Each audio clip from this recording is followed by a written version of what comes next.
เราโตมากับความคิดที่ว่าไฟฟ้าเป็นของอันตรายเป็นเรื่องที่ต้องควบคุมจากส่วนกลางอย่างเคร่งครัดแล้วก็มีปริมาณจำกัดจะต้องใช้กันอย่างประหยัดแต่วันนี้นะครับโลกทั้งใบกำลังวิ่งสู่อีกทิศทางใหม่ไฟฟ้าไม่ได้ถูกควบคุมจำกัดแบบเดิมแต่ว่าถูกแจกจ่ายกระจายนะครับแม่น้ำพลังงานสายเดิมที่ส่วนกลางไม่ว่าจะเป็นรัฐหรือว่าธุรกิจขนาดใหญ่เคยคุมปากน้ำเอาไว้อย่างแน่นหนากำลังถูกขุดคลองใหม่โดยเทคโนโลยีและต้นทุนที่เปลี่ยนไปแบบไม่มีวันผลกลับไฟฟ้าจริงๆแล้วมันคืออะไรกันแน่สวัสดีครับผมสำริดสิทธิวรานุวงศ์นี่คือสำริดเวย์ช่องที่เราจะมาชวนกันตั้งคำถามกับโครงสร้างเดิมๆแล้วก็มองหาเส้นทางใหม่ในระบบเศรษฐกิจสังคมแล้วก็ชีวิตจริงของพวกเราวันนี้เราจะมาชวนคุยกันในเรื่องของไฟฟ้าครับแต่ว่าจะไม่ใช่ในฐานะของนักวิชาการหรือว่าผู้มีตำแหน่งในภาครัฐเราจะมาคุยกันในฐานะของคนทำธุรกิจนะครับหรือว่าคนที่จ่ายค่าไฟทุกเดือนนะครับอีกด้านหนึ่งก็เป็นคนที่ผลิตไฟฟ้าขายด้วยและคนที่อยากจะเข้าใจว่าเบื้องหลังของโครงสร้างพลังงานที่เราอยู่ร่วมกันทุกวันนี้เนี่ยมันมีอะไรซ่อนอยู่บ้างไหมเพราะบางที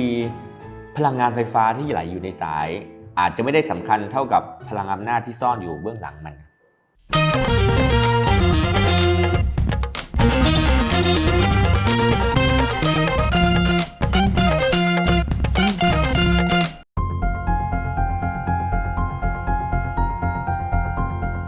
คำถามง่ายๆที่ผมคิดว่าหลายท่านโดยเฉพาะคนที่ทำธุรกิจนะครับหรือว่าคนที่เริ่มมองเห็นการเปลี่ยนแปลงของเทคโนโลยีพลังงานอาจจะเคยนึกสงสัยเหมือนกันนะครับว่าถ้าวันหนึ่งเรามีแผงโซลาร์เซลล์บนหลังคาจะบ้านเราหรือโรงงานนะครับแล้วก็ผลิตไฟเนี่ยเหลือจากที่เราใช้โอเคว่ารัฐเนี่ยนะครับก็ไม่ค่อยรับซื้ออยู่แล้วนะครับนานๆทีก็จะมีโควต้าออกมาน้อยๆเราก็จะเปลี่ยนใจหันไปขายทั้งบ้านทำไมเราจึงไม่สามารถจะเดินไปบอกเพื่อนบ้านที่อยู่ติดกันหรือโรงงานข้างๆได้ว่าสนใจซื้อไฟฟ้าที่เหลือจากหลังคาบ้านผมไหมราคาถูกกว่าที่คุณจ่ายอยู่ตอนนี้อีกนะทั้งที่อาจจะเดินสายไฟข้ามกำแพงไม่ได้ผ่านที่สาธารณะเลยด้วยซ้ำนะครับจริงๆแล้วเนี่ยมันควรจะดูเป็นเรื่องที่ทำได้ง่ายๆในเชิงธุรกิจเหมือนกับเราสามารถที่จะผลิตสินค้าได้มากเกินกว่าที่เราจะใช้แล้วเราก็เอาสินค้าส่วนเกินนั้นเนี่ยนะครับไปแชร์นะครับหรือแบ่งกันข้างบ้านนะครับแล้วเราก็ขายกันเนี่ยนะครับมันก็ควรจะขายต่อได้เลยถูกไหมครับถ้าเป็นสินค้าทั่วไปทำไมการทำแบบนี้กับไฟฟ้าจึงยังเป็นสิ่งที่ผิดกฎหมายครับทำไมมันถึงมีเรื่องซับซ้อนและข้อจำกัดมากมายเหลือเกินคำถามแบบนี้แหละครับที่มันวนเวียนอยู่ในหัวผมนะครับจนกลายเป็นคำถามที่ใหญ่ขึ้นไปกว่าเดิมว่าตกลงแล้วไฟฟ้าที่เราใช้กันอยู่ทุกวันเนี่ยมันคืออะไรกันแน่มันเป็นพลังงานรูปแบบหนึ่งหรือมันมีอะไรซ่อนอยู่ที่ทำให้มันถูกปฏิบัติแตกต่างจากสินค้าหรือบริการอื่นๆอย่างสิ้นเชิงในตอนแรกของซีรีส์ไฟฟ้าเสรีนี้ผมเลยอยากจะชวนทุกท่านมาเริ่มต้นจากการตั้งคำถามที่พื้นฐานที่สุดก่อนนะครับแต่ก็อาจจะเป็นคำถามที่สำคัญที่สุดเช่นกันนั่นก็คือนิยามและความหมายของไฟฟ้านี่แหละเพราะวิธีที่เรามองมันหรือนิยามมันจะส่งผลโดยตรงต่อนโยบายและก็กฎเกณฑ์นะครับโครงสร้างทั้งหมดที่เกี่ยวข้องกับมันแล้วก็แน่นอนครับส่งผลต่อชีวิตของพวกเราทุกคนและต่อการทำธุรกิจในโลกยุคใหม่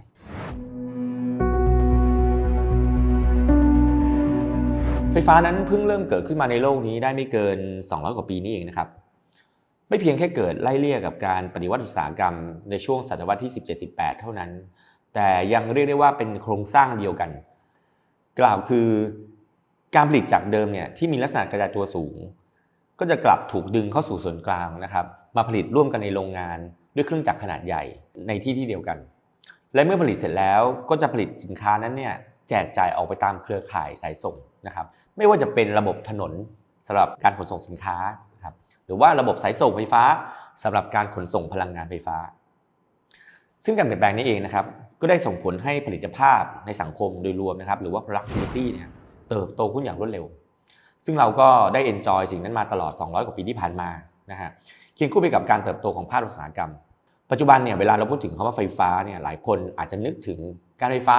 นึกถึงบิลค่าไฟฟ้าสิ้นเดือนหรือนึกถึงสวิตช์ไฟฟ้าที่เราเปิดปิดอยู่ทุกวันนะครับแต่ว่า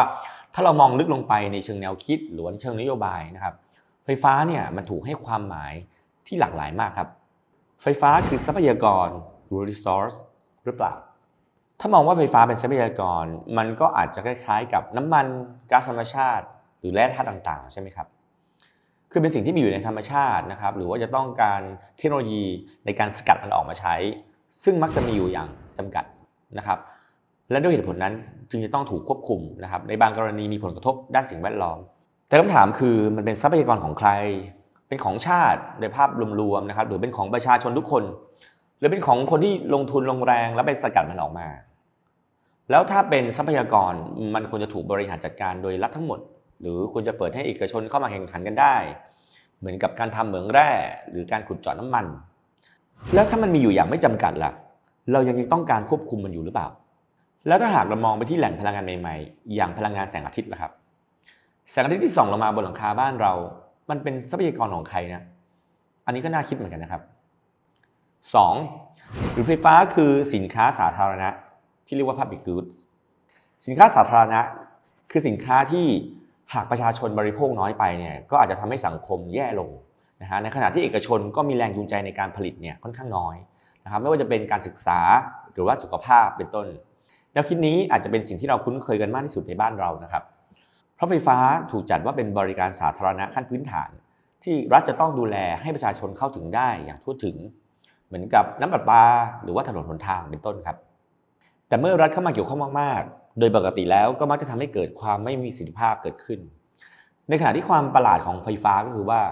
มันเป็นสินค้าที่รัฐบอกให้คนใช้น้อยๆหน่อยนะครับรัฐจะไม่ค่อยบอกให้คนใช้เยอะถูกไหมฮะถ้าเป็นสินค้าทุนนิยมส่วนใหญ่ก็บอกว่ายิ่งใช้เยอะบริโภคเยอะเศรษฐกิจยิ่งโตถูกไหมและหากปริมาณมันมีมากจนอย่างไม่จำกัดล่ะเรายังจำเป็นจะต้องประหยัดกันอยู่ไหมและถ้าเราไม่ต้องประหยัดแล้วประชาชนเข้าถึงได้ง่ายอยู่แล้วรัฐยังจำเป็นจะต้องควบคุมอยู่ไหมการมองว่าไฟฟ้าเป็น Public Goods ก็มีข้อดีอยู่เหมือนกันก็คือมันทำให้เรามั่นใจได้ว่าทุกคนเนี่ยจะสามารถเข้าถึงไฟฟ้าได้ในราคาที่เหมาะสมไม่ว่าจะอยู่ห่างไกลแค่ไหนก็ตามแต่ในอีกมุมนึงซึ่งเป็นมุมที่ผมไม่ว่าจะในฐานะของผู้ใช้ไฟทั่วไปหรือว่าเป็นฐานะของนักธุรกิจเองก็ตามที่มองเห็นนะครับคือการที่รัฐเมื่อเข้ามาควบคุมการผลิตไฟฟ้านะครับอย่างเคร่งครัดเนี่ยนะครับไม่ว่าจะโดยทำเองหรือว่าให้เอกชนน้อยรายในการทำเนี่ยนะครับก็มักจะทำให้เกิดความไม่มีประสิทธิภาพในการผลิตเกิดขึ้นแข่งขันน้อยลงนวัตกรรมเกิดช้าลงและผู้บริโภคเองก็อาจจะไม่ได้มีทางเลือกมากนักแต่ในขณะเดียวกันนะครับภาพของผู้บริโภคสมัยใหม่ก็กลับมาค้นพบศักยภาพของตัวเองว่าตัวเองก็สามารถจะเป็นผู้ผลิตไฟฟ้าได้เช่นกันนะครับไม่จำเป็นต้องเกิดการรวมศูนย์ที่เดียวดังนั้นเนี่ยเราอาจจะพูดได้ในภาพกว้างๆว่ายุคปัจจุบันจึงเป็นยุคของการคลาชกันระหว่างโครงสร้างการผลิตแบบเดิมกับผู้บริโภคและเทคโนโลยีสมัยใหม่3แล้วถ้าไฟฟ้าคือสินค้าความมั่นคงล่ะนี่เป็นอีกนิยามหนึ่งที่เราได้ยินกันบ่อยๆนะครับว่าไฟฟ้าหรือว่าพลังงานโดยทั่วไปเนี่ยเป็นเรื่องของความมั่นคงของชาติถ้าไฟฟ้าดับเศรษฐกิจก็อาจจะหยุดชะงักโรงพยาบาลอาจจะมีปัญหาหรือความสงบเรียบร้อยของบ้านเมืองก็อาจจะสั่นคลอนได้นะครับแล้วเวลาเกิดสงครามนะครับเป้าหมายหนึ่งของการถูกโจมตีนี่ก็จะเป็นโรงไฟฟ้าขนาดใหญ่คำว่าความมั่นคงนี่เป็นคำที่ใหญ่มากนะครับและหลายครั้งมันก็มักจะถูกใช้เป็นเหตุผลในการจำกัดสิทธิหรือกีดกันการแข่งขันแต่คำถามที่ผมอยากชวนคิดก็คือว่าความมั่นคงที่ว่านี้เนี่ยมันคือความมั่นคงของประเทศชาติหรือประชาชนทั่วไปจริงๆหรือบางทีมันอาจจะหมายถึงความมั่นคงของโครงสร้างธุรกิจหรือกลไกในการกระจายทรัพยากรหรือโมเดลธุรกิจแบบเดิมๆที่อาจจะไม่พร้อมต่อการเปลี่ยนแปลงการนิยามไฟฟ้าว่าเป็นสินค้าความมั่นคงนั้นมันกำลังถูกใช้เป็นเครื่องมือในการปิดกั้นโอกาสของเทคโนโลยีใหม่ๆอย่างโซลาร์เซลล์บวกนะครับความสามารถของเซมิคอนดักเตอร์นะครับซอฟต์แวร์และระบบกักเก็บพลังงานสมัยใหม่ครับหรือพลังงานหมุนเวียนอื่นๆที่จะเข้ามามีบทบาทมากขึ้นอยู่หรือเปล่าอันนี้เป็นสิ่งที่น่าคิดนะครับ4หรือจริงๆแล้วไฟฟ้าควรเป็นแค่สินค้าหรือ Product ชนิดหนึ่งทั่วๆไปถ้าเรามองมันเป็นสินค้าทั่วไปเหมือนข้าวสารน้ำดื่มรถยนต์หรือโทรศัพท์มือถือล่ะครับมันจะเป็นยังไงถ้าเป็นสินค้ามันก็ควรจะมีผู้ผลิตหลายรายมีการแข่งขันในเรื่องของราคาคุณภาพและก็บริการประชาชนผู้บริโภคทั่วไปก็ควรจะมีสิทธิ์เลือกได้ว่าจะซื้อจากใครใช่ไหมล่ะครับในฐานะของคนที่ทำธุรกิจนะครับผมเชื่อในพลังของการแข่งขันครับการแข่งขันมันผลักดันให้เกิดประสิทธิภาพเกิดนวัตกรรมและสุดท้ายแล้วเนี่ยประโยชน์ก็จะตกอยู่กับผู้บริโภคแต่ทำไมกับไฟฟ้านะครับซึ่งเป็นสินค้าที่จำเป็นกับชีวิตประจำวันของเราทุกคนเนี่ยตลาดมันถึงไม่เปิดกว้างเหมือนสินค้าอื่นๆล่ะครับนี่เป็นคำถามที่ผมคิดว่าเราต้องหาคำตอบกัน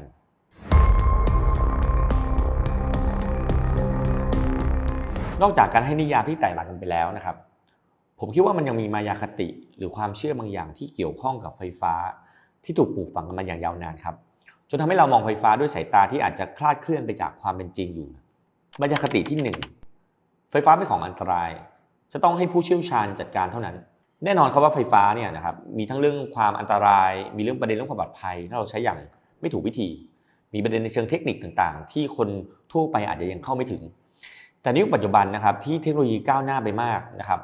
โดยเฉพาะเทคโนโลยีอย่างโซลาร์เซลล์หรือระบบกักเก็บพลังงานมาถูกออกแบบมาให้ปลอดภัยนะครับแล้วก็มีความ user friendly ขึ้นเข้าถึงคนแทบจะทุกคนที่ไม่จำเป็นต้องรู้ประเด็นทางเทคนิคมากมายจนถึงระดับที่ว่าครัวเรือนทั่วไปก็สามารถติดตั้งและดูแลระบบของตัวเองได้แล้ว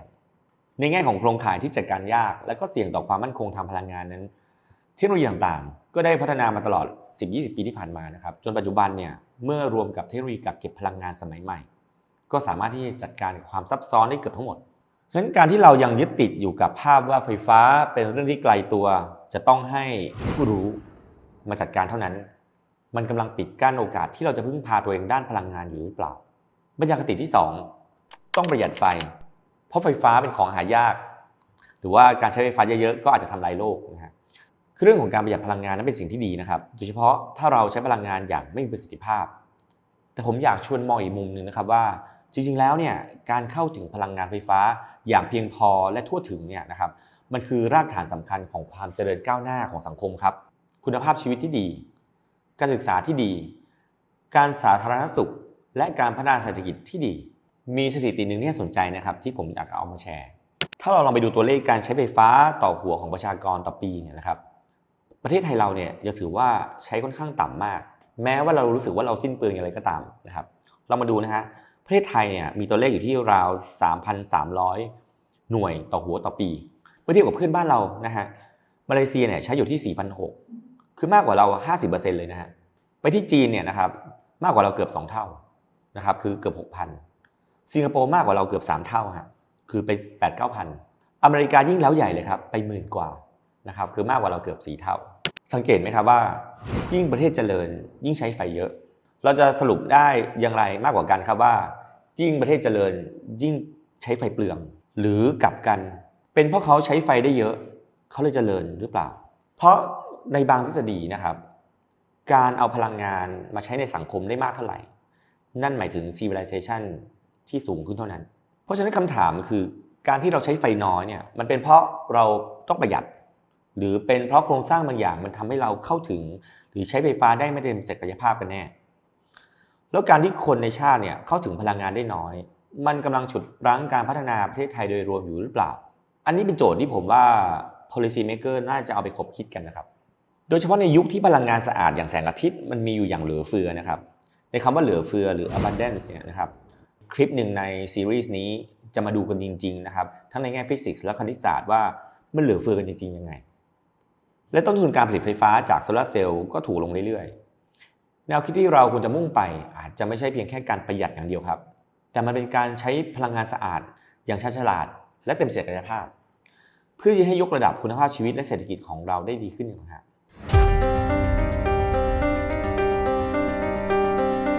ทีนี้ลองมาดูกันบ้างครับว่าในประเทศอื่นๆเขามองหรือว่าปฏิบัติต่อไฟฟ้ากันยังไงเพื่อที่เราจะได้เห็นภาพที่กว้างขึ้นนะครับแล้วก็จะได้จิ๊กซอว์บางชิ้นมาประกอบความเข้าใจของเรานะฮะกลุ่มประเทศที่เปิดเสรีหรือว่าพวก liberalized market นะครับในหลายประเทศที่พัฒนาแล้วเช่นบางรัฐในสหรัฐอเมริกาหลายประเทศในสหภาพยุโรปหรือแม้แต่ในญี่ปุ่นหลังเหตุการณ์โรงไฟฟ้านิวเคลียร์ฟุกุชิมะเขาก็มีการปฏิรูปตลาดไฟฟ้ากันครั้งใหญ่เลยนะครับมีการแยกธุรกิจที่ผลิตไฟฟ้าแล้วก็ระบบสายส่งออกจากกันเพื่อเปิดให้เกิดการแข่งขันขึ้นมีผู้เล่นรายใหม่ๆเข้ามาในตลาดได้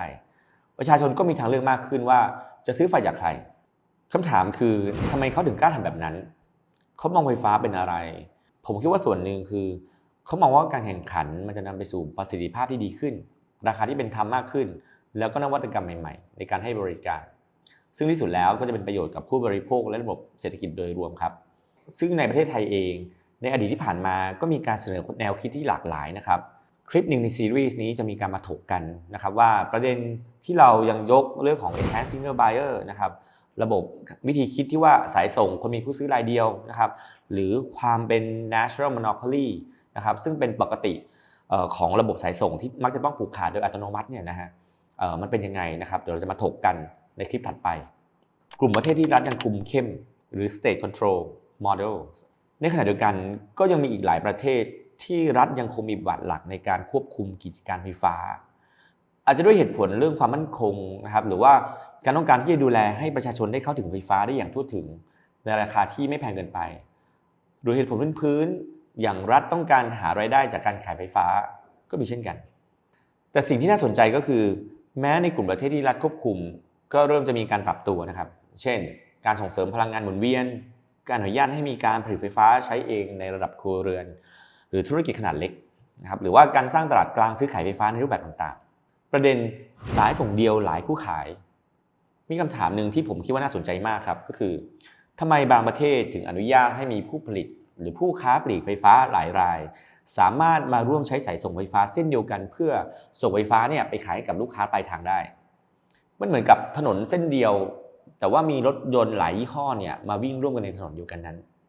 หรือจะท่อประปาเส้นเดียวแต่ว่าน้ำอาจจะมาจากหลายแหล่งก็ได้นะฮะถ้าเราจะเปรียบเทียบกันแบบสุดโต่งนิดหนึ่งแนวคิดนี้มันตั้งอยู่บนหลักการที่ว่าโครงข่ายสายส่งไฟฟ้าหรือที่เรียกว่ากริดเนี่ยนะฮะมันเป็นโครงสร้างพื้นฐานที่ควรจะเป็น Open Access นะครับเพื่อเปิดโอกาสให้ทุกคนเนี่ยเข้ามาใช้ได้โดยเท่าเทียมกันซึ่งแน่นอนว่ามันก็ต้องมีกติกาแล้วก็ค่าธรรมเนียมที่เหมาะสมส่วนใครจะผลิตไฟฟ้ามาป้อนเข้าระบบหรือว่าจะดึงไฟฟ้าออกจากระบบไปขายให้กับลูกค้ารายย่อยได้เนี่ยนั่นก็เป็นอีกเรื่องนึงที่ควรจะมีการแข่งขันกันได้ถูกไหมฮะการที่เราไปดูตัวอย่างของประเทศต่างๆไม่ได้หมายความว่าเราจะต้องลอกเข้ามาหมดนะครับเพราะว่าบริบทของแต่ละประเทศเนี่ยก็อาจจะไม่เหมือนกันแต่การศึกษาแนวทางของคนอื่นมันก็อาจจะช่วยเปิดมุมมองของเราแล้วก็ทำให้เราเห็นว่ามันมีทางเลือกอื่นอยู่นะครับในการจัดการเรื่องของไฟฟ้ามากกว่าที่เราคุ้นเคยกันอยู่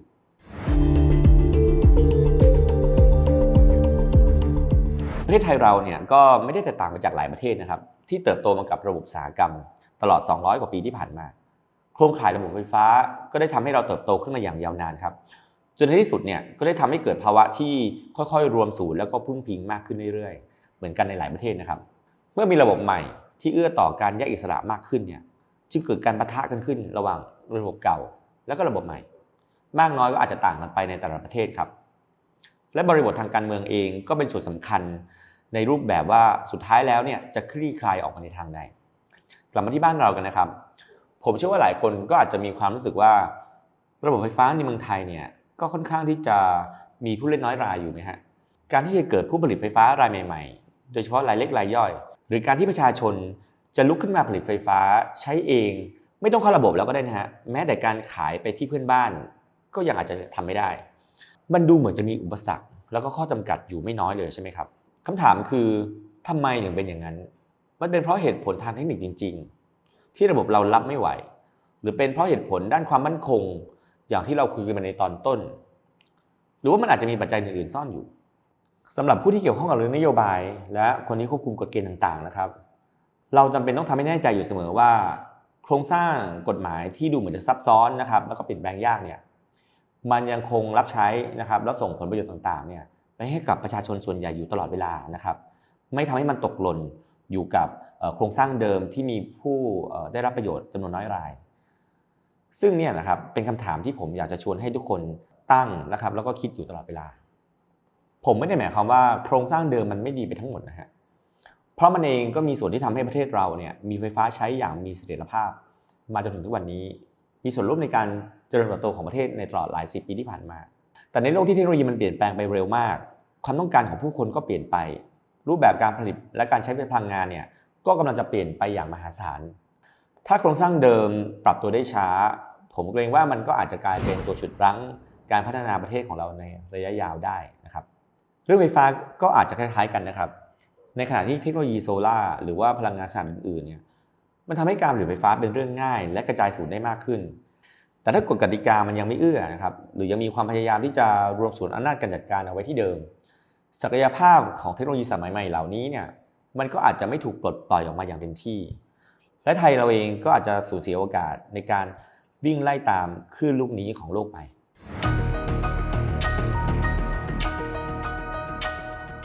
มาถึงตรงนี้ผมหวังว่าทุกท่านคงจะพอเห็นภาพกันบ้างแล้วนะครับว่า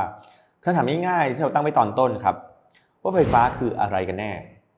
มันทำไปสู่ประเด็นที่ซับซ้อนและเกี่ยวพันกับมิติที่หลากหลายมากนะครับทั้งเรื่องเทคโนโลยีเศรษฐกิจสังคมแล้วก็การเมืองหรือแม้กระทั่งแต่ปรัชญาและคุณค่าต่างๆนิยามที่เราให้กับไฟฟ้าไม่ว่าจะเป็นทรัพยากรหรือว่า Public Goods สินค้าความมั่นคงหรือแค่สินค้าธรรมดาทั่วๆไปอันหนึ่งมันจะส่งผลอย่างมหาศาลต่อวิธีคิดที่เราออกแบบนโยบายสร้างกฎกติกาและจัดสรรผลประโยชน์ที่เกี่ยวข้องกับมันครับถ้าเรามองว่ามันเป็นสินค้าที่ควรจะมีการแข่งขันอย่างเสรีมันก็จะนำไปสู่นโยบายแบบนึงแต่ถ้าเรามองว่ามันเป็นเรื่องของความมั่นคงจะต้องควบคุมโดยรัฐอย่างเข้มงวดมันก็จะนำไปสู่นโยบายอีกแบบนึงซึ่งในซีรีส์ไฟฟ้าเสรีนี้ผมอยากชวนคุยและแลกเปลี่ยนเรื่องนี้กันเพราะผมเชื่อว่าการมองมุมมองใหม่ในประเด็นนี้จะเป็นจุดเริ่มต้นของการเปลี่ยนแปลงไปสู่สิ่งที่ดีกว่าสำหรับทุกคนทุกกลุ่มไม่ว่าจะเป็นกลุ่มผู้ผลิตไฟฟ้าเดิมผู้ควบคุมกติการะบบสายส่งหรือผู้ผลิตไฟฟ้าแบบใหม่เราสามารถที่จะดีขึ้นไปได้พร้อมๆกันในตอนต่อไปของซีรีส์ไฟฟ้าเสรีเราจะมาคุยกันแบบทลายกรอบความคิดเดิมกันมากขึ้นนะครับแต่จะเป็นการพูดคุยกันบนพื้นฐานที่เป็นไปได้จริงไม่ลอยๆเพ้อฝันเราจะเอาตัวเลขมากางกันดูเพราะถึงเวลาแล้วที่พวกเราทุกคนทุกกลุ่มควรหันมามองไฟฟ้าในมุมใหม่ผมเชื่อว่าเรื่องของพลังงานและไฟฟ้าเนี่ยจะเป็นหนึ่งในจิ๊กซอว์ที่สำคัญนะครับในการทำให้เราเข้าใจว่าโลกข้างหน้าของเราจะหมุนไปทิศทางไหนและเราในฐานะปัจเจกบุคคลในฐานะผู้ประกอบการหรือในฐานะพลเมืองจะเตรียมตัวรับมือและร่วมออกแบบอนาคตนั้นได้อย่างไรและสำหรับคนที่อยากร่วมออกแบบอนาคตพลังงานและไฟฟ้าร่วมกันนะครับตอนนี้ก็มีประเด็นสำคัญที่เกิดขึ้นและเรารับฟังความคิดเห็นจากทุกคนอยู่นะฮะนั่นคือการที่สำนักงานคณะกรรมการกำกับกิจการพลังงานหรือกกพ.เนี่ยได้เปิดรับฟังความคิดเห็นในหัวข้อที่ว่าหลักเกณฑ์การอนุญาตสำหรับผู้ผลิตไฟฟ้าเอกชนที่มีวัตถุประสงค์ผลิตไฟฟ้าเพื่อใช้เองและหรือจ้างผู้อื่นผลิตไฟฟ้าเพื่อใช้ในกิจการตัวเองวงเล็บ Independent Power Supply ที่เขาเรียกว่า IPS นะฮะสามารถเข้าไปทางเว็บไซต์ ERC นะฮะระหว่างวันที่26พฤษภาคมถึง10มิถุนายน2568นี้ซึ่งเรื่องนี้ก็เป็นประเด็นที่ใหญ่แล้วก็สำคัญสำหรับทุกคนนะครับสำหรับมุมมองของตัวผมเองนั้นค่อนข้างที่จะมีประเด็นนะครับที่เห็นไม่ตรงกับหลักเกณฑ์ดังกล่าวเพราะการเข้ามาจำกัดการผลิตแล้วก็การขายไฟฟ้าระหว่างกันเองของประชาชนและของเอกชนกันเองโดยไม่ผ่านสายส่งนะครับนี่คือเป็นการขายกันเอง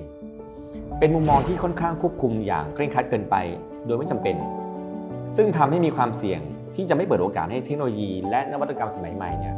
ได้เติบโตได้เกิดขึ้นไปแข่งขันในตลาดโลกและผู้ประกอบการสมัยใหม่ก็ไม่มีโอกาสที่จะได้เติบโตนะครับเข้าไปแข่งขันในตลาดไฟฟ้า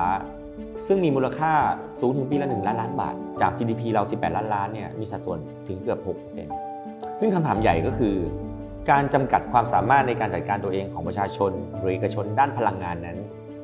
ที่เพียงแค่การผลิตไฟฟ้าแล้วก็ซื้อขายไฟฟ้ากันเองยังทำไม่ได้นั้นมีเหตุผล